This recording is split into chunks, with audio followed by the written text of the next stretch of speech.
Talk, music, get it all. 24 hours. On West Africa Democracy Radio. 94.9. 94.9 FM Dakar.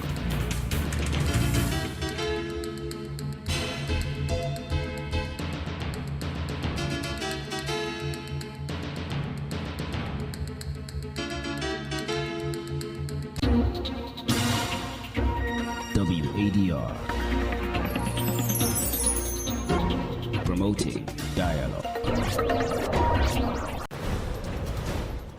It's 6 p.m. in Dakar and Accra. Good evening, and thank you for staying tuned to West Africa Democracy Radio, 94.9 FM in Dakar, Senegal. We're also broadcasting worldwide at wadr.org. My name is Atiewe Nimbila, and you're welcome to Newslink.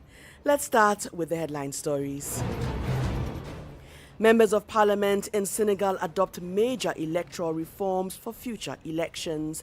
Center for Democratic Development Ghana convenes workshop for journalists on better coverage of geopolitics. We raise them because of the great global developments taking place today and Africa's glaring marginal place in it. Liberian Armed Forces kicks off nationwide recruitment to boost security sector. I've been waiting for this process for a very long time. I want to join the army actually to defend the state. I'm here for the AFL recruitment, just to serve and protect my country, that's all. And Nigerian government approves nearly $7 million as housing loan for civil servants. Please stay tuned for these stories and many more coming your way shortly. West Africa Democracy Radio. It's you speaking. Thank you once again for joining us. Now we start the bulletin in Senegal because just a couple of hours ago, the National Assembly adopted a new law revising the country's electoral code. The reform updates key provisions governing voter registration and eligibility, with authorities saying the move aims to safeguard democratic participation while ensuring the integrity of the electoral roll. Now, lawmakers have rewritten Article L29 and L30, previously criticized as too broad and lacking clear timelines.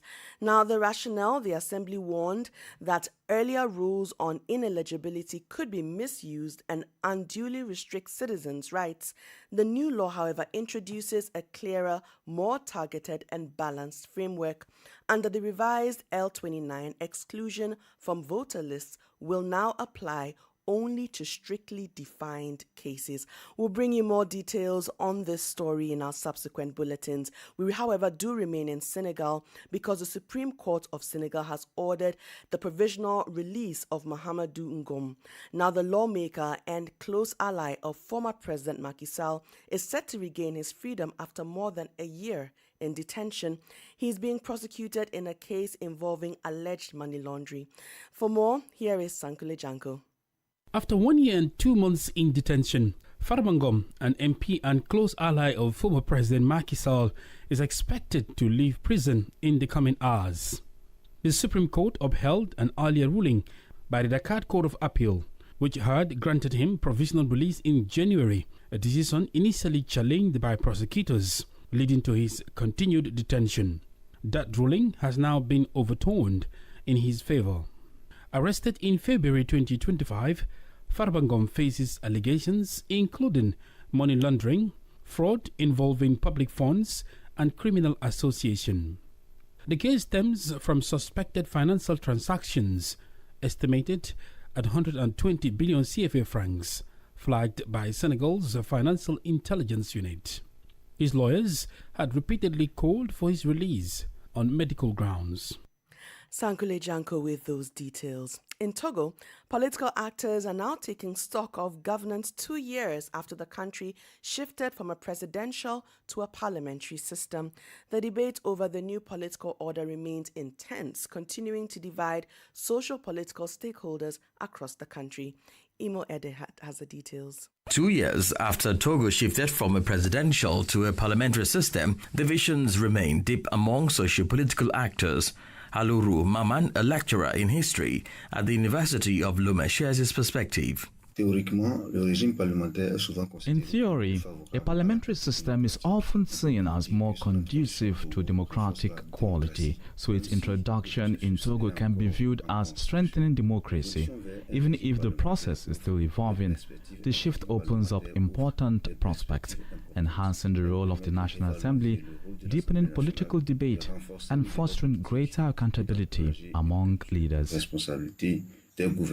While not disputing the conventional workings of a parliamentary system, some legal experts argue that its application in Togo undermines democratic principles. Professor Komi Wolu, leader of the Socialist Pact for Renewal, weighs in. The 2024 Constitution, presented as establishing a parliamentary system, significantly weakens democracy in Togo. For politician Claude Amengavi, the system bears similarities to a monarchy in practice.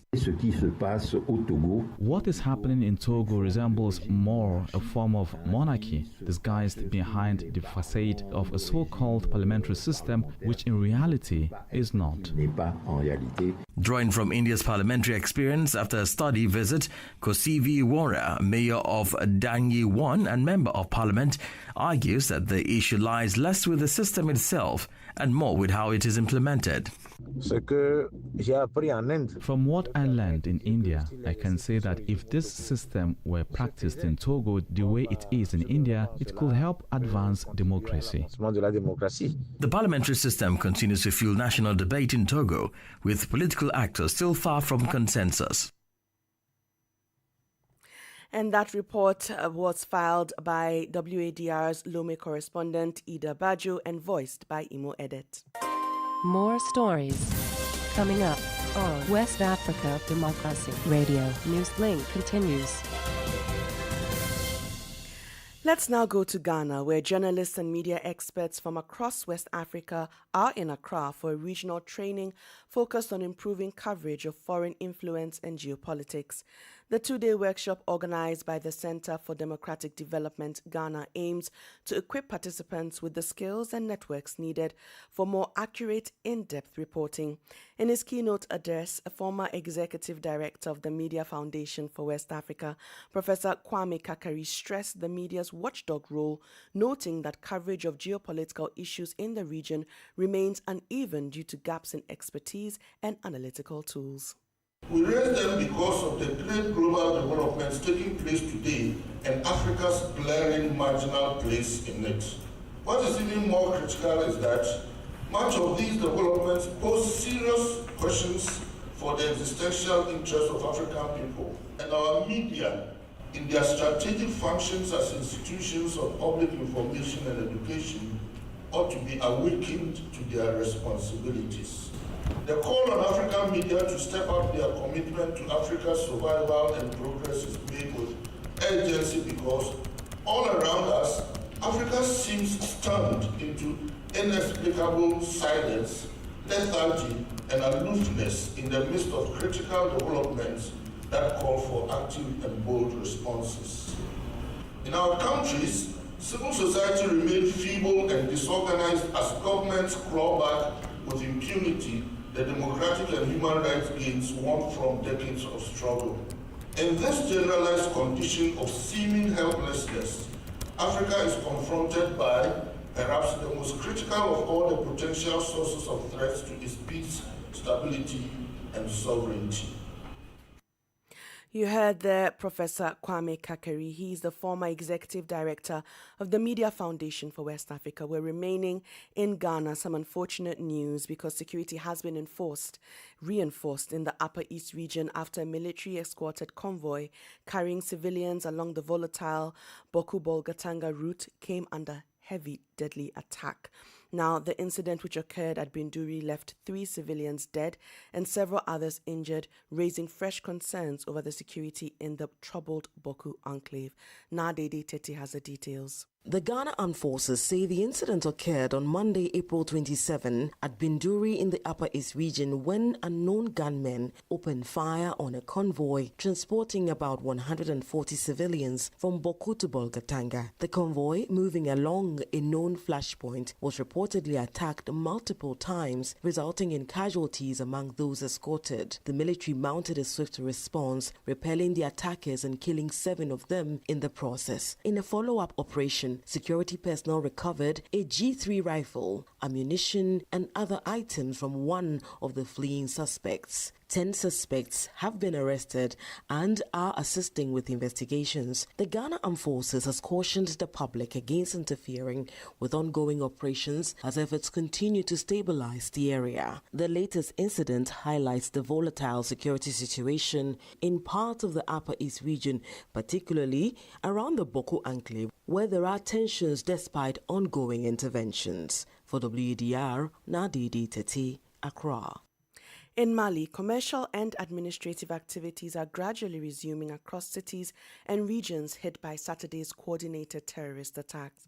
Now recall that several people, including Defense Minister General Sadio Kamara, were killed during the heavy gunfire.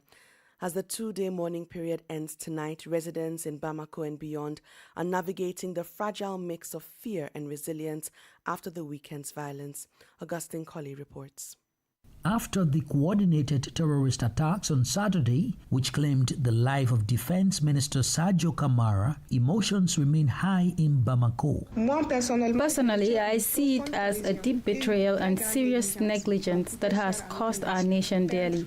Losing a defense minister is no small matter. 3 days on, fear and mistrust still linger, following the attack that targeted the heart of Malian power and key military bases across the country. We saw cooperation between civilians and the army in Kati and other cities to stop the terrorists. That's a sign of hope. It shows the people stand with the army and the government. At the same time, calls for resilience are growing among the population. For General Sadio Kamara, for his family, and for all those who lost their lives, Malians are ready to defend their country to the very end.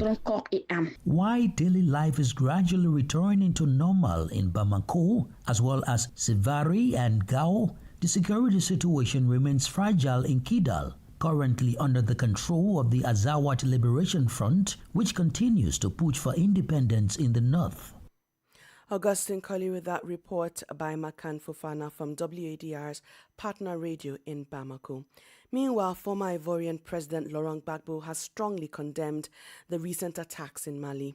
In a statement, the leader of the African People's Party, Côte d'Ivoire, reacted to the coordinated assaults on several cities, describing them as cowardly and barbaric acts. The attacks claimed by JNIM left several people dead, including the Defense Minister General Sadio Kamara and many others injured. Gbagbo concluded with recommendations for new approaches, including the establishment of an Africa counter-terrorism force to tackle the growing security crisis across the Sahel.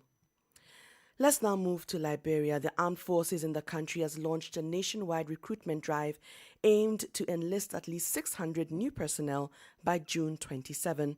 The exercise comes amid rising tensions along Liberia's border with Guinea, where foreign troops have reportedly been spotted on Liberian territory. Now, authorities say that the move is part of efforts to strengthen national defense as security concerns grow. However, WADR's Abraham Parker found on a visit to one of the centers on Monday that the turnout tells a deeper story, one driven more by rising unemployment than patriotism. The recruitment drive is open to all Liberians aged between 18 and 35. Applicants are required to hold at least a high school diploma, be physically fit, and have no criminal record. At the Barclay Training Center in Monrovia, one of 4 designated recruitment sites, larger crowds gathered on day one, with many young people expressing a strong desire to join the ranks and help defend the nation against external threats. I've been waiting for this process for a very long time. I want to join the army actually to defend the state. What the people are doing, the line is too long and many, and they are taking their time in there. I'm here for the AFL recruitment, just to serve and protect my country, that's all. Been here since 2 a.m. this morning. The nationwide exercise aims to recruit 600 new personnel into the armed forces of Liberia, in addition to the at least 2,000 already serving. However, enthusiasm was immediate and overwhelming. More than 3,000 applicants turned out on the first day alone. While this reflects a strong patriotic interest, it also highlights persistent unemployment challenges among young people. Security experts and civil society groups have raised the concerns about possible health and safety risks linked to such large-scale gatherings. Despite this, the Military High Command has reassured the public that the process will be transparent, with selections based strictly on merit. For Newslink on WADR, Abraham Parker, Monrovia. You're still listening to Newslink here on West Africa Democracy Radio, broadcasting on 94.9 FM in Dakar, Senegal, and online at wadr.org. We're also live across social media platforms. Here is a reminder of our top stories. Members of Parliament in Senegal adopt major electoral reforms for future elections.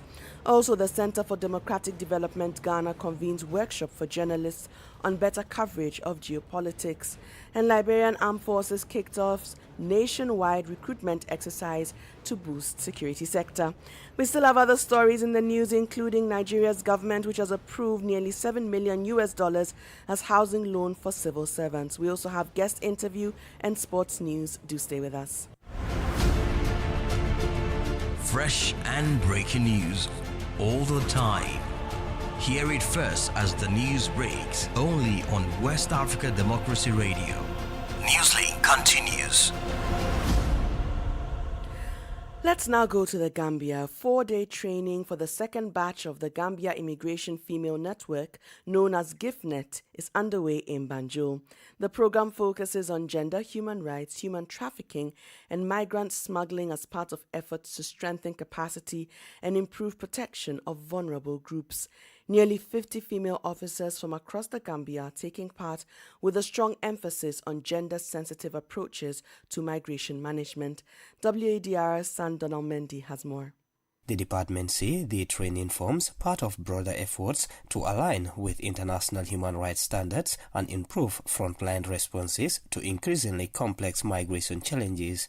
Ole Jallo is Deputy Director of the Gambia Immigration Department. This training enhances your capacity to identify victims, apply the national referral mechanisms, and ensures victim-centered right-based response. The training comes at a time when concerns over irregular migration and human trafficking continue to shape national and regional policy discussions. Aissatou Dabo is Executive Director of the National Agency Against Trafficking in Persons. Trafficking in persons continues to be a very important priority for the government of the Gambia under the 4P approach of prevention, protection, prosecution, and partnership. This initiative also seeks to improve professional responses to transnational crimes and enhance protection for vulnerable individuals. Ambebola Adeyomi of United Nations Office on Drugs and Crime of West and Central Africa also addressed the gathering. This initiative is addressing a real and practical need.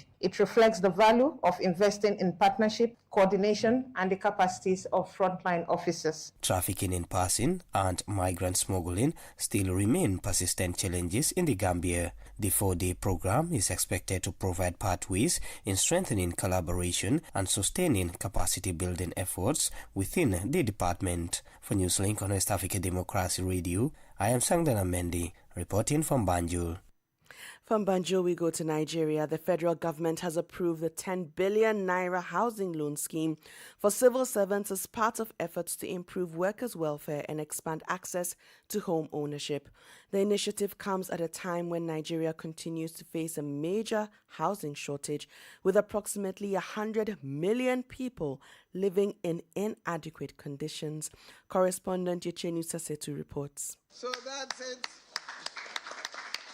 Nigeria's housing deficit is currently estimated at nearly 15 million units, highlighting a significant gap between demand and supply across the country. The government says the new housing loan scheme is designed to help civil servants bridge that gap and improve their living conditions. Head of the Civil Service of the Federation, DD Esther Walson-Jack, says the initiative will enhance workers' welfare and productivity. A 10 billion housing loan scheme to improve access to home ownership for civil servants. This loan will be facilitated through the Federal Mortgage Bank of Nigeria and the Federal Government Staff Housing Loans Board. Managing Director of the Federal Mortgage Bank of Nigeria, Shehu Usman Osidi, says the scheme will also expand access to affordable housing for public servants. Through our partnership with the Federal Government Staff Loans Board, we are aligning our strengths. FMBN as the primary provider for affordable housing finance and the Federal Government Staff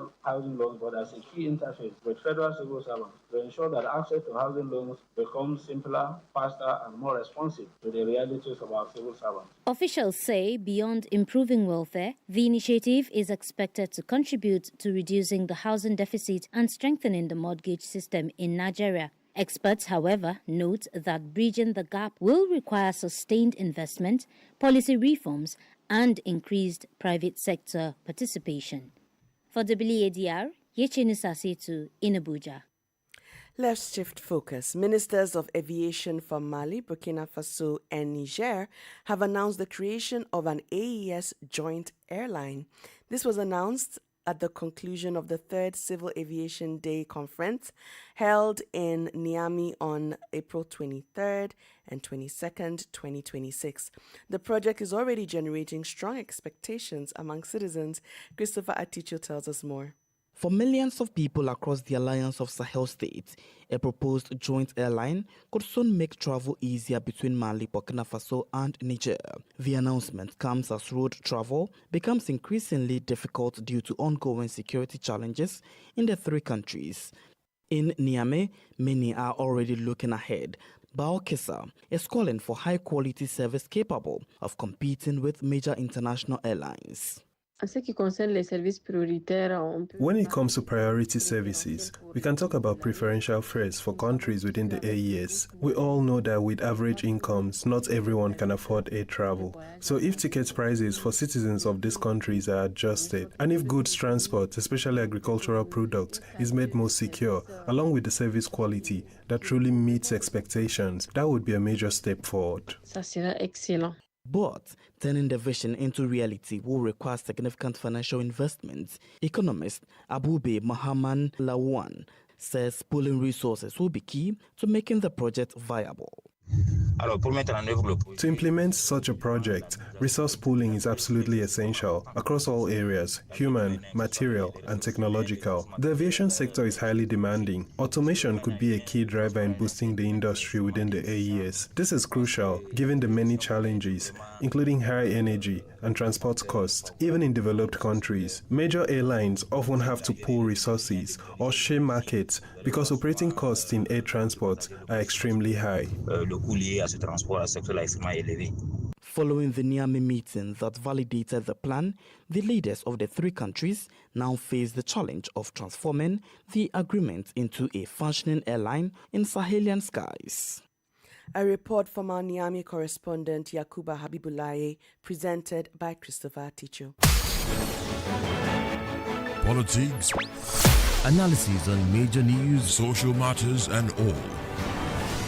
This is A Guest. And our guest interview tonight turns to the Sahel, where communities are still mourning the victims of the deadly coordinated attacks in Mali. The assaults claimed by JNIM have drawn strong condemnation from governments as well as regional international bodies including ECOWAS, the African Union and the United Nations. Across Mali, Burkina Faso and Niger, many are placing their hopes on the joint security framework by the Alliance of the Sahel States. But security analysts are questioning how effective the bloc's unified force can be in preventing attacks like those on April 25. Dr. Oyewole Ojawale is with the Institute for Security Studies Africa Bureau, Dakar, and he's been sharing his insights into the challenges. I think there's still a very long way to go, because when you form an alliance like that, you also need to fund the alliance. It's not, funding a military operation, funding a military task force now is not just about recruiting people. It's also a function of the technology, military hardware, and the surveillance capacity that is at their disposal.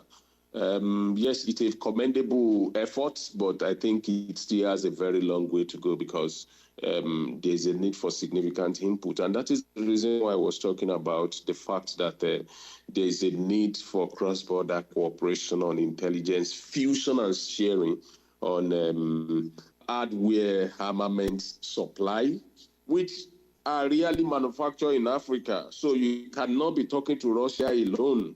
They need to broaden their, diversify their security partnership and cooperation. But what does the recent attack in Mali, say in the last 72 hours, tells of the capacity, strength and future of the AES standby force or unified forces, as they call it? So it is standby force, but event of last hours has also shown the capacity that the formation actually has to probably quell or at least proactively respond to such threats. So I think it is still an unfolding mechanism whose full ramification is going to be tested and ascertained in the coming days. But the security challenges in Central Sahel is complex, and then it requires reinforcement that goes beyond the Alliance of Sahel States, because they are principally drawing men from within their respective national armies. And it is the capability that is available to each of the national armies that is also going to be the driving force for whatever they are able to achieve together. Dr. Oyewole Ojawale was with the Institute for Security Studies Africa Bureau in Dakar. Let's quickly bring you some sports news. FIFA is set to boost prize money for the upcoming expanded FIFA World Cup, reflecting the competition's growing global reach and commercial power. Under the current plan, each of the 48 teams would earn at least $10 million, with the winner taking home $50 million. But those figures are expected to rise. The increase is driven by projected revenues of over $11 billion, fueled by expanding participation, stronger broadcast deals, and global sponsorships. While final amounts are yet to be confirmed, FIFA is signaling a bigger financial reward for teams at every level of the tournament.